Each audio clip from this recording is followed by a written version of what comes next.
Hello everyone, সবাই কেমন আছো? আশা করছি সবাই অনেক অনেক ভালো আছো। আমি এখন মোটামুটি একটু সুস্থ আছি। 2 দিন ধরে শরীরটা অনেক খারাপ ছিল, মাথা ঘুরাইছে, তারপরে কিছু খেতে পারতাম না, বিছানায় শোয়াছিলাম। তো তোমাদের দাদাভাই তো বাসায় ছিল না, সেক্ষেত্রে আরও একটু টেনশনের বিষয় ছিল। ছেলে আর আমি ছিলাম শুধু বাসায়। তারপরে তোমাদের দাদাভাই শুনে গত রাতেই চলে আসছিল, তো বাড়ি থেকে সবাই মানা করছে। আমিও বলছি যে না, এখন আসা লাগবে না, গাড়িতে একটু পাওয়া যাবে না তো রাত্রে। তারপরে বলছি যে সকালবেলা চলে আসবে। সকালে রওনা দিয়েছে, ওই দুপুর 12টা সাড়ে 12টা বাজে বাসায় আসছে।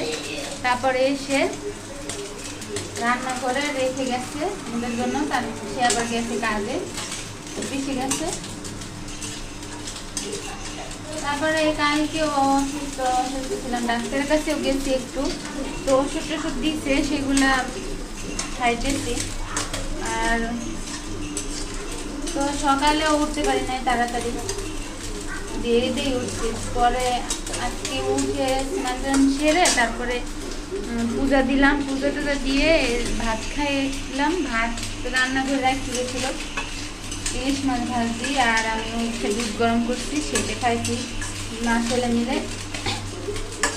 এখন ভাবলাম কি এখন একটু ভালো লাগে তো রান্নাটা করি, রান্না না করলে তো আবার খেতে পারবো না, আবার বাড়ি থেকে দেওয়ারও আসবে, তাহলে ওর আবার কষ্ট করে এসে আবার রান্না করতে হবে। ও আস্তে আস্তে তো 10টা 11টা বেজে যায়।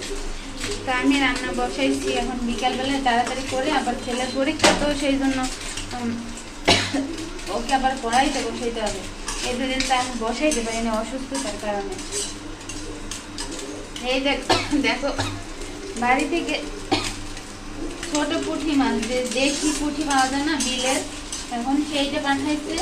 তো এই পুঁটি মাছটা আমরা এই শীতের সময় বেশি খাই, সবাই পছন্দ করে আমাদের বাসায়, ওর বাবা বিশেষ করে বেশি পছন্দ করে। তেলে ভেজে দিলে এভাবে খেতে পারে একদম, তার মাংসও লাগে না।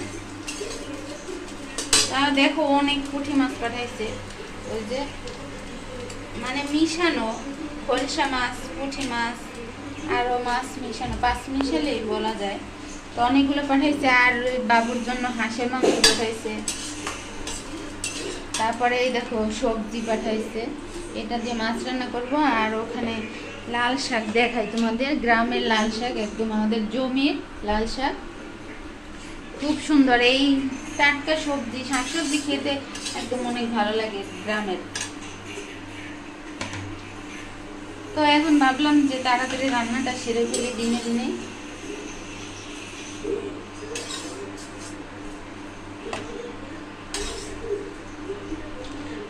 আসলে বাবা মার মন তো, বাড়িতে যে যাক না কেন কিছু না কিছু পাঠাইয়ে দেবে। তারপরে চিনি পাঠাই দিছে, ছাতু করে পাঠাইছে।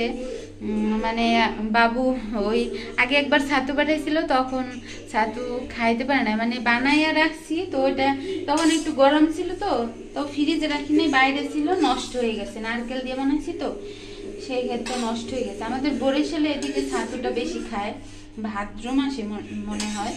তো ওটা আবার বলছে যে মা আমাকে ছাতু বানাই দাও, তো ছাতু ছিল না, মানে চাল ভেজে যে গুঁড়ো করেন না ওইটা ছিল না, সেই জন্য আর বানাইতে পারিনি। তো মায়ের মনে আছে নাতির জন্য সেটা পাঠাই দিছে।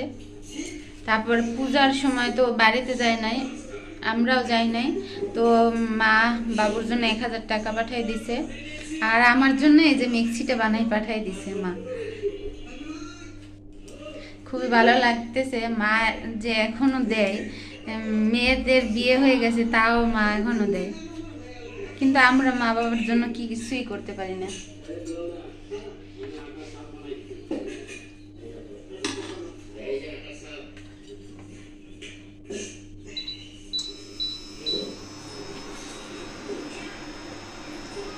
তাই তো তরকারিটা এখন বসিয়ে দেব।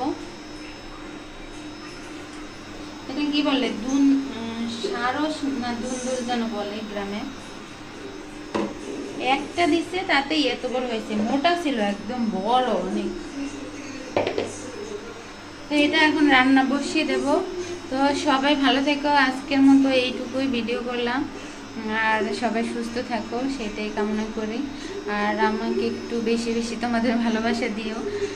তোমাদের ভালোবাসা বলতে তো বুঝো যে লাইক কমেন্ট, আর তোমাদের কমেন্ট পড়তে আমার খুব ভালো লাগবে যদি সুন্দর সুন্দর কমেন্ট করো।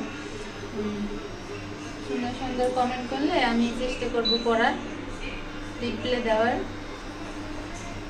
তো সবাই ভালো থেকো, সুস্থ থাকো সেই কামনা করে বিদায় নিচ্ছি। টাটা, পরবর্তী ভিডিওতে কথা হবে।